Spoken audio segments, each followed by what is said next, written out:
Am I the asshole for wanting to exclude my SIL, 18F, on Christmas Eve?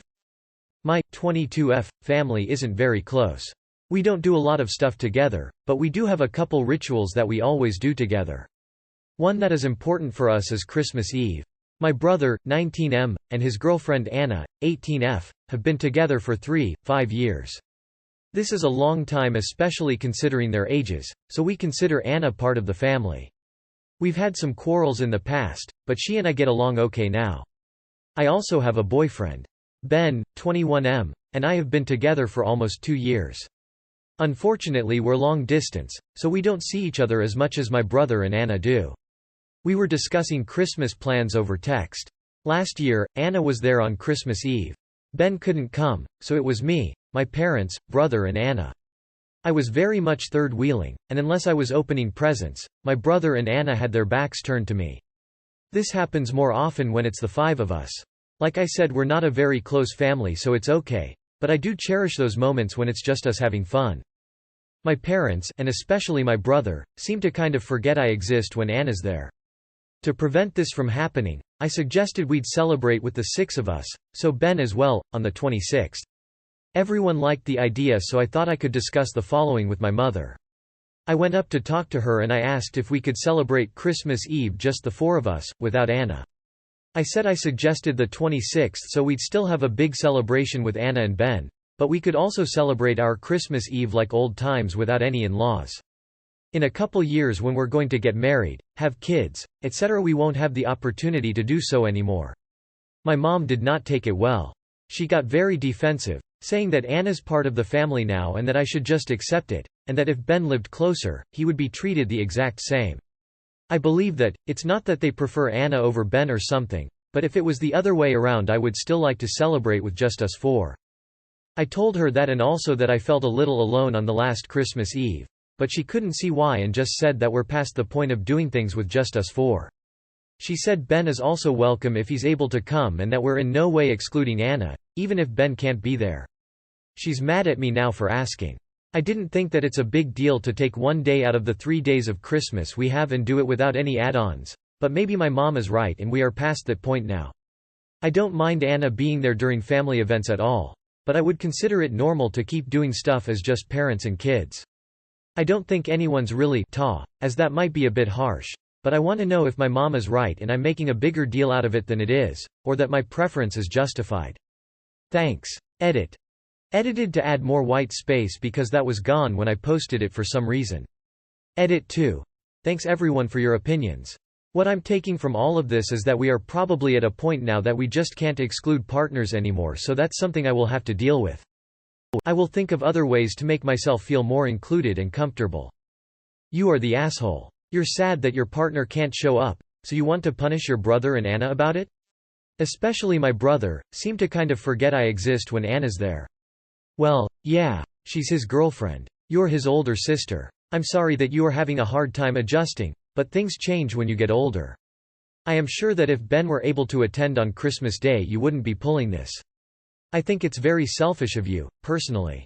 You are the asshole. It would be one thing if you wanted to celebrate, just family, but you have your boyfriend there and you want to exclude someone who is significantly more part of your family than he is.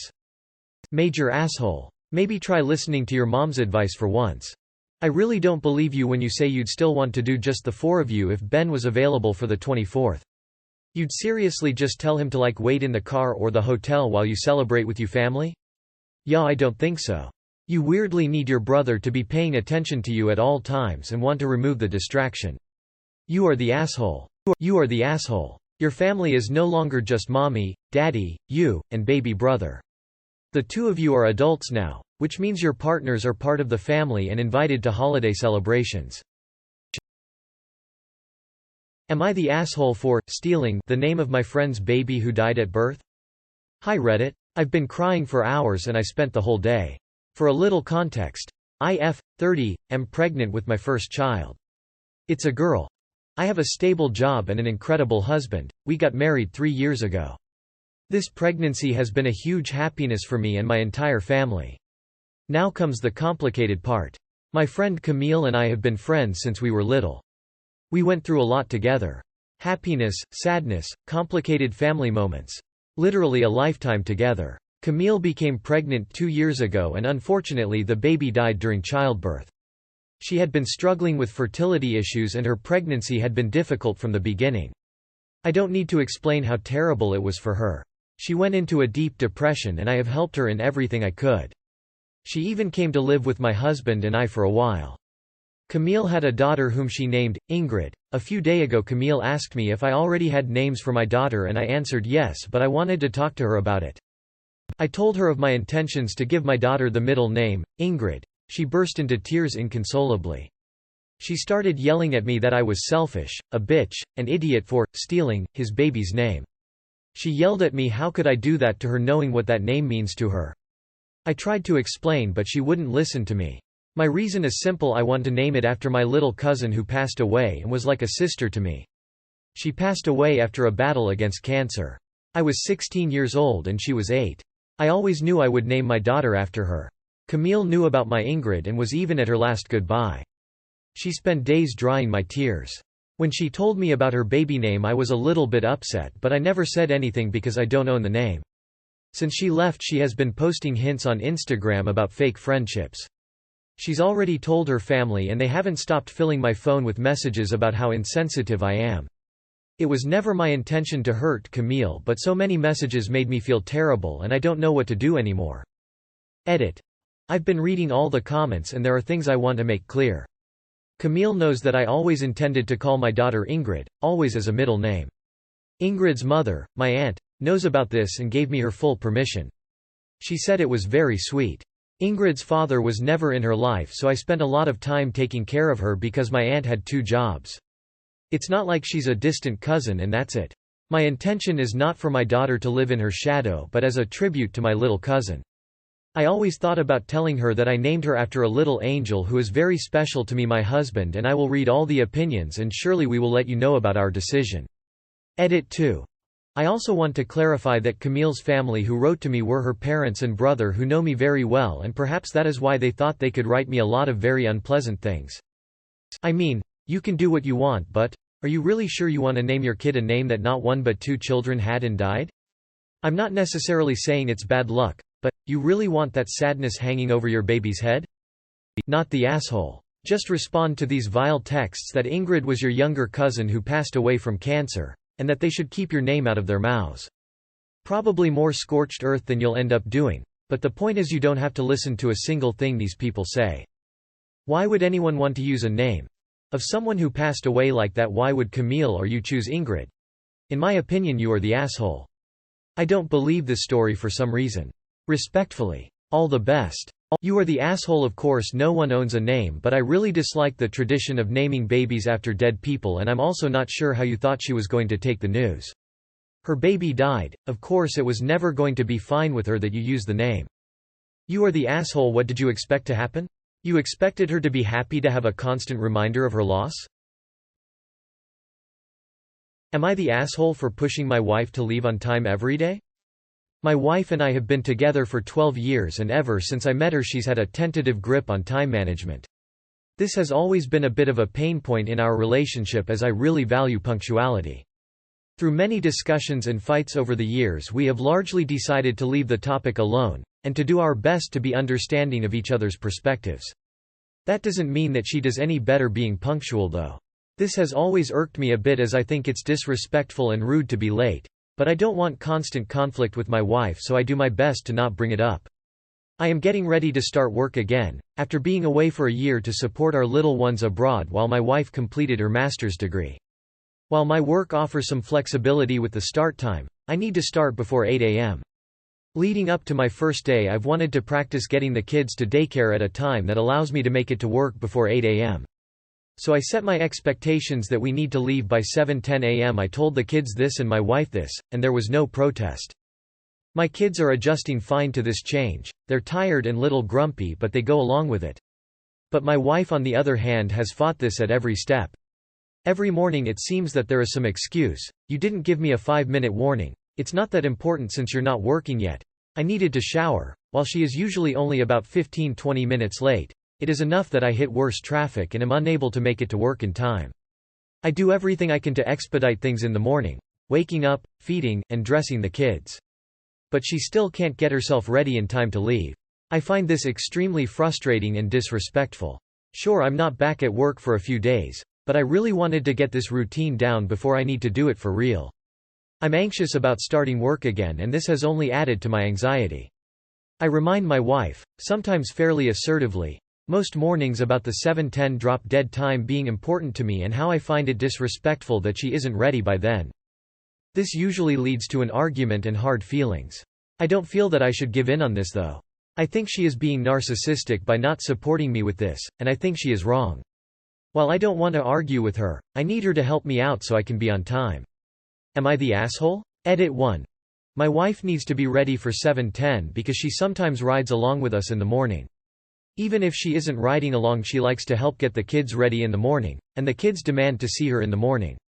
She doesn't respect the 7:10 departure time when she is helping though. Edit 2. We have a good, healthy relationship. We are both good communicators and try to respect each other's unique perspectives. This specific issue seems to bring out the worst in both of us though. I think she is being narcissistic by not supporting me with this. I don't think it's a question of narcissism. Your wife obviously has problems managing her time. You've already tried to help her and you can't be late for work or take the kids to school late because of her.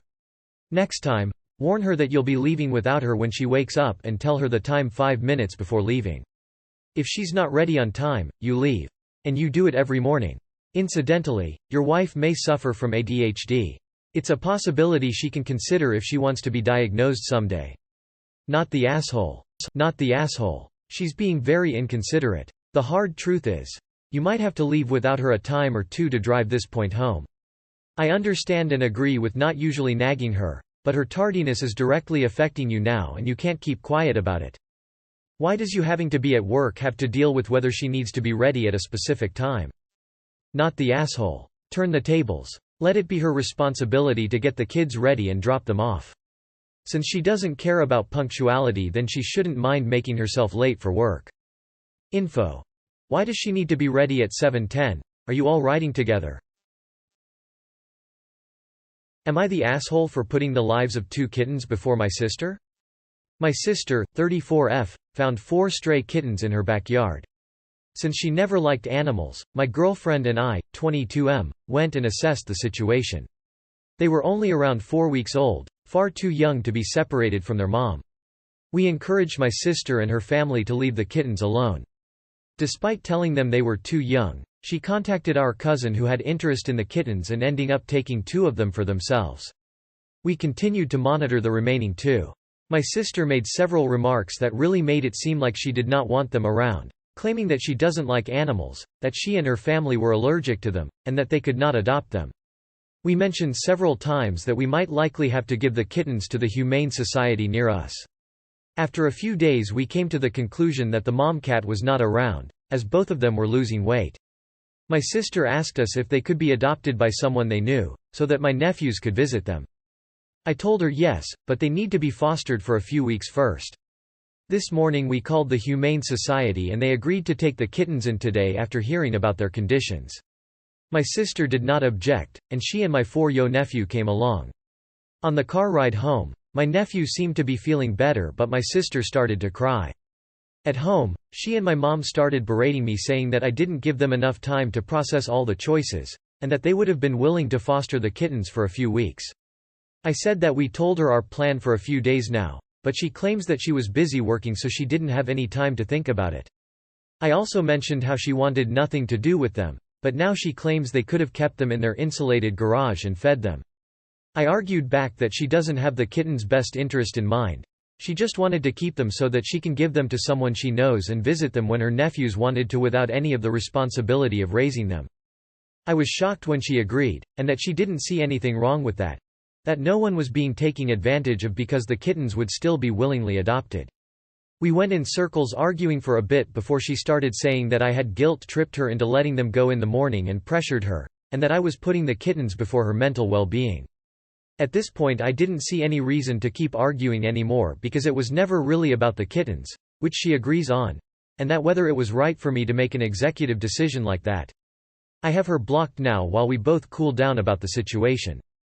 My girlfriend and I feel like we made the right decision. But my family keeps insisting that I should have given them more time to think and not have been so rushed and forceful. Am I the asshole? Not the asshole. Your sister had no clue how to care for those kittens, they lost weight. Her histrionics may have fooled your other family members, but you know what really happened. She also probably didn't want to look bad, so she made it about her. If she does things like this regularly, you may have a narcissist in your family. Not the asshole. You saved the lives of those kittens. She had no intention of actually giving them the around-the-clock care they actually needed. You can't just plop food and water in front of kittens that young and expect them to live. Your sister is a major awe. She loves the idea of a pet, but hate the idea of actually caring for a pet. Again, those kittens would have died if you did not step in. If you do end up keeping some of the kittens, I wouldn't let her visit. Not the asshole, but your sister is. The kittens were wasting away. Your sister only wanted them to stay for your nephew's sake, not the sake of the kittens. It sounds like she was only going to do the bare minimum for the kittens, which would have been life-threatening for them. Had you left them, the kittens likely wouldn't have survived and she would have blamed you for not taking them to the Humane Society. You did the right thing and you could not have won either way. Not the asshole. Not the asshole. Kittens that age really don't have a whole lot of time they can be without their mother or help before they start to really get sick. Your sister is being childish and selfish. These are two animals, not playthings. You did the right thing.